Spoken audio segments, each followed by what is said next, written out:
John, thank you. And You're yes, a familiar face for sure. Joining us now is our good friend Jason Britch, the Public Information Officer for TxDOT Amarillo District. Jason, thanks for coming in. Thanks for having me. Appreciate it. And today we're going to be talking about an anti-speeding campaign that y'all have, going on. It's called Operation Slowdown. Is that right? Yes, it's got Operation Slowdown, and the basis of it is in the title. It's basically we just want people to slow down because that is the number one reason and the number one factor of traffic crashes across the United States is speeding, is failure to failure to control speed. We've spoken to local law enforcement, and we asked them in the past few months, what's been the number one factor that y'all have seen? And Potter County Sheriff's Office, Randall County Sheriff's APD have all come back with the same answer, and it's failure to control speed. That's been the number one factor and the number one reason and the biggest thing that they've been seeing so far.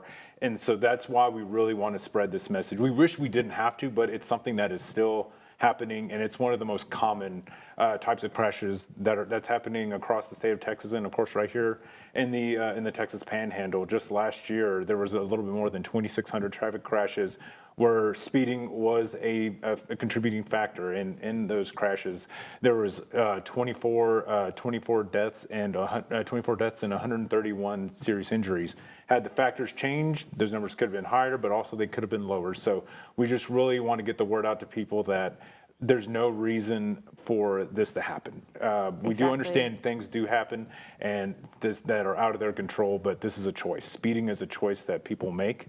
And we don't control a lot of those things on the roadways, but speeding is one of them. Because that is a choice that drivers make, and we want people to be out there going the speed limit, keeping with traffic, obeying the speed limit signs, going whenever they're going to in and out of work zones or school zones. With school coming up in here in a couple of weeks, it's huge. People really need to be on guard whenever they're going into those kinds of the school zones and the work zones. Yes, we have to be vigilant. And other than like slowing down, what as drivers can we do to prevent crashes?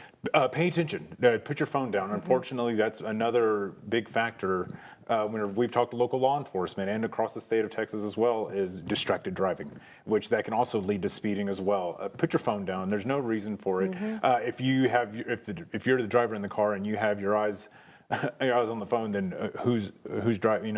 That's a really dangerous situation because you're the one in control of the vehicle, and unfortunately, that is still happening as well. So, as drivers, it's very easy to say, but it's something that is still happening, and we want people to take heed of this because it's something that is still unfortunately happening a lot, not only across the state of Texas, but still here in the Texas Panhandle. Well, Jason, thank you so much for coming in today and sharing this campaign with us. Thank you. Of course, thanks for having me. Of course, stay with us. We have more Studio 4 coming up after the break.